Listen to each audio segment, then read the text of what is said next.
I'm a dire Chiefs and Cyclones fan, and this one thing needs to get fixed by Cyclone Athletics.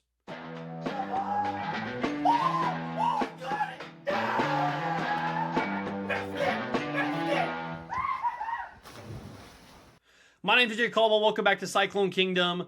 Jaime Pollard has officially announced his retirement. We gave our take on it a little bit in YouTube Shorts and on TikTok if you want to go check that out. But what is a full kind of fledged out thought about this? The timing has been a little bit weird, right? Jimmy Rogers comes in. TJ Otzelberger's had the best 5-year run in Cyclone basketball history. Bill Fennelly's on the last year of his deal, or basically on a continuous 1-year deal with Cyclone women's basketball. Why now? Why would Jaime Pollard now decide to retire? Well, he's had some health concerns. He's had some other things going on. Being an athletic director is not easy. I understand that as well. As someone who's a coach and reports to an athletic director at a school right now, like I get all of that. It's just the timing is super weird right after you hire Jimmy Rogers. Seems like you're just kind of leaving him out to dry. That being said, Jaime Pollard and his legacy is amazing. He's one of the greatest figures in Iowa State athletics history. A lot of people have been saying that, a lot of Cyclone accounts, and I agree with it. His importance to Cyclone football and Cyclone basketball, and coming in 2005 and leaving now in 2026, 21 years later, and leaving a legacy and a tradition and a pedigree that the new athletic director, whoever it is going to need to replicate. Hiring Fred Hoiberg, hiring TJ Otzelberger, hiring Matt Campbell, replacing Matt Campbell so quickly. Like this is the standard Jaime Pollard has set. And so I'm grateful for him. I'm thankful for what he's done. But now we turn the page. And this reaction video about Jaime Pollard's retirement has more to do with what's next than what's actually going on. What does the actual next era of Cyclone athletics look like? We've talked about the new era of Cyclone football. Well, now we're in the new era of Cyclone athletics, right? This is a brand new era. Jaime Pollard is gone. I mean, he's still going to be around, but as soon as that new AD is hired, he's out the door. So what do we look for in the new AD?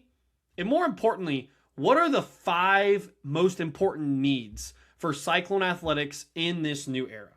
I made a document for us. I think it's going to be helpful to kind of walk through this so you guys can kind of see what my thoughts are on it.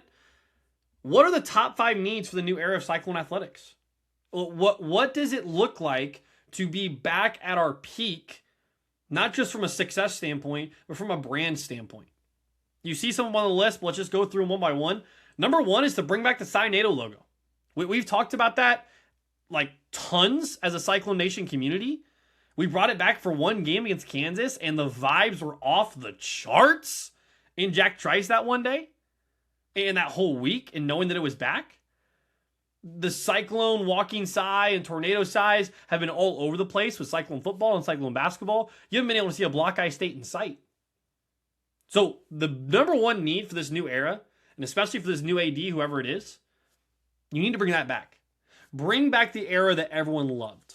We talked about it a little bit on Cyclone Central. If you want to go check out our exclusive Iowa State podcast over there, like and subscribe. We talked about just how odd it was to other fan bases.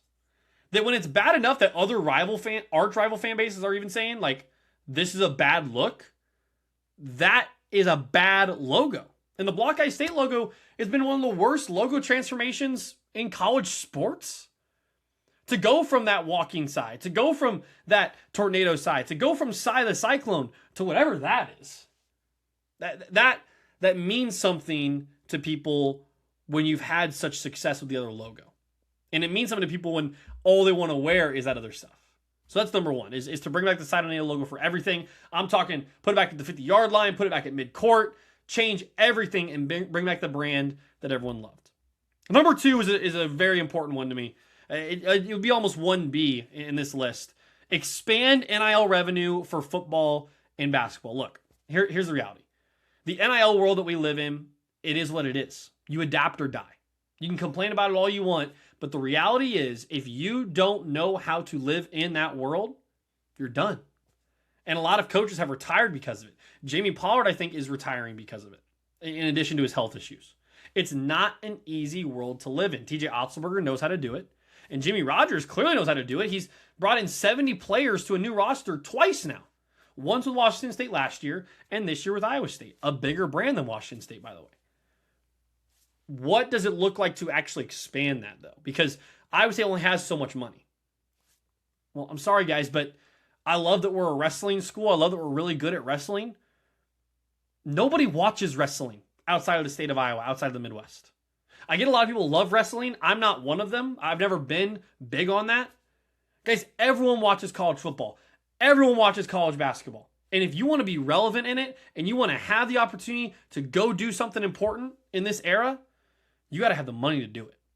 And you got to have the backing to do it. So maybe this is the collective at Iowa State, the Iowa State Foundation. Maybe this is just donors from the university alumni donating more money. I don't know what it is, but you need to expand the revenue. You can't have, I don't know what it is, $5 million for the basketball team, for the whole team. You can't have that. Milan Momcilovic just made $7 million by himself at Kentucky. You got to expand it. You got to provide TJ Otzelberger more opportunities to get more guys in the building. And for Jimmy Rogers, to get guys that are going to be able to compete in a Big 12 and a college football world that is leaving them in the dust. And will leave them in the dust if they're not careful. That's number 2, is you got to expand that somehow, some way. Again, I love wrestling. I guess I love that we're a wrestling school. I love that's important to us. It should not be more important than football and basketball. It just shouldn't. Like, if that's at the top of our list, then that's why we're not competing in football. That's why we're not getting the top of the line recruits in basketball. Yes, we've gotten a lot of great recruits. But if you want to be a blue blood, which Iowa State can be in basketball, they got the right coach and they got the right people in the building. If you want to be that blue blood, you have to have money for it, especially in the NIL world. That's number 2. Number 3, I'm passionate about this one. A lot of Cyclone fans have talked about it a little bit. Bring back this Hilton student section. Bring it back closer to the core. I don't know whose idea it was outside of Jaime Pollard to bring that back where they're not even on camera anymore on ESPN or whatever the broadcast is.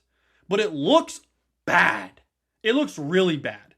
The Hilton vibes are off. Yes, it's still Hilton. It's still a top 10 environment in college basketball. I want to be top 2. I want to be the best environment in college basketball. And then George Niang, Monte Morris years, where the student section was right on top of you, brought that.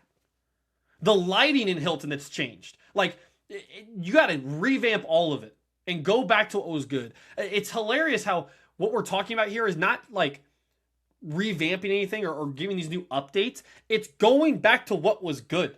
Cyanado logo.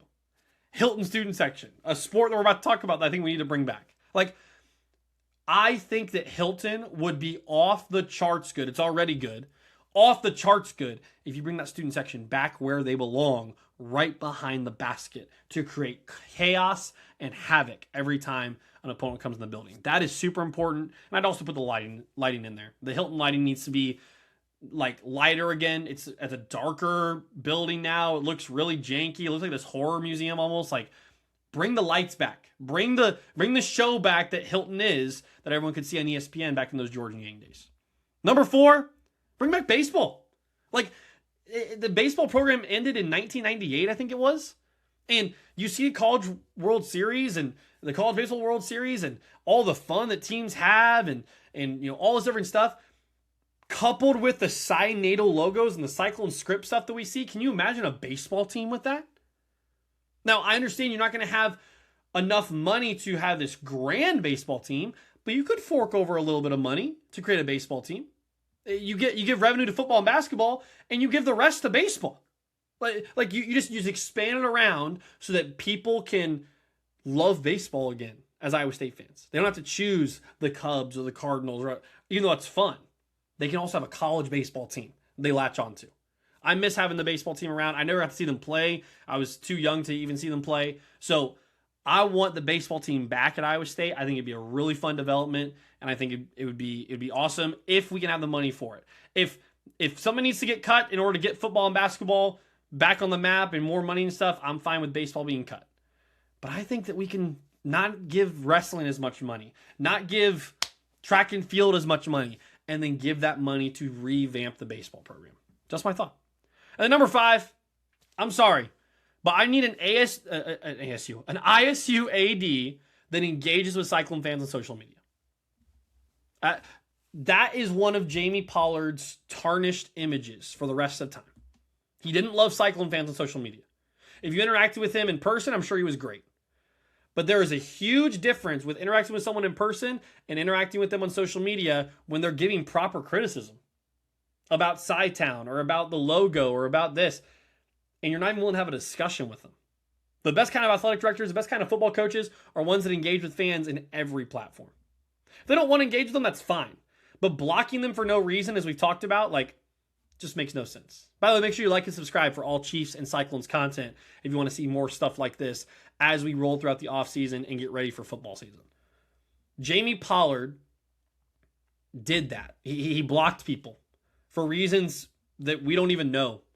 And similar to men's basketball kind of coming off of it finally, their men's basketball account, and unblocking people and allowing Cyclone Nation to experience that again, the new Iowa State athletic director needs to engage with fans and love on them. Hype them up in messages. Give me a charismatic guy. I would much rather have that than the last few years of Jaime Pollard and how he interacted with that. Again, his legacy is great. He's one of the most important figures in ISU athletics history. But that will always be there on his reputation. It just will. And Cyclone fans haven't really appreciated that. So that's my thoughts. I think that's going to be an important discussion to have as we get ready to bring in this new guy. So what are your thoughts on ISU's new athletic director? Who do you think it's going to be? There's been rumors about the guy from South Dakota State. South Dakota State fans are incensed about it. They want us to stop taking all their people. But he could be a good guy because he hired TJ Otzelberger, hired Jimmy Rogers at South Dakota State with the Jackrabbits. But what are your thoughts? What are the top 5 needs that Iowa State athletics needs in this new era? It's an exciting thing because we're turning over a new leaf. And I hope that it's an exciting thing because of what could be on the horizon with it and all the new changes with all of it. So at the end of the day, make sure you like and subscribe. Stay locked in to all Chiefs and Cyclones content. We're going to continue to roll out season previews. A lot of fun interviews ahead on Cyclone Central as well as on Cyclone Kingdom. So make sure you stay dialed in to not miss a thing and hit that bell so you stay notified about every new video. As always, guys, roll clones. And how about those Chiefs?